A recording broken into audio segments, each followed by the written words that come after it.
hay que hablar, ya lo habíamos dicho, de Jürgen Klinsmann, que dice, no importa el momento por el que está pasando la selección mexicana, siempre serán un rival peligroso, así también como sus jugadores, que están bastante concentrados para el partido de mañana, a ver si no le hacen la mala a Luis Fernando Tena. Escuchemos a tanto el técnico como jugadores de la selección estadounidense. This is a very, very good team, you know, and Mexico certainly would have had already a couple of more points if certain things wouldn't have happened. You know, it's always a summary of little things, you know, throughout many games. So they have now their situation, they are with their backs against the wall, which we all understand. We have our own situation, you know, we want to come back with some points from Costa Rica. We didn't do it, so we need it now. That makes it a very, very intense and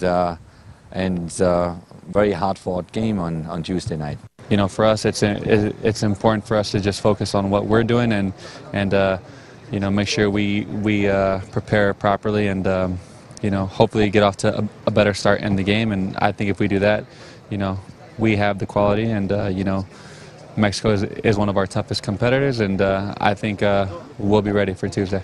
I think when it comes to this game, man, we're fearful of what Mexico brings. They're a tough team, you know, and no matter what anyone says about how they're playing at the moment or what they're going through, it doesn't matter. They're going to be an incredible team, a heck of an opponent to play against, and it's going to take everything for us to beat them. But we feel like if we bring our A game, we'll do that.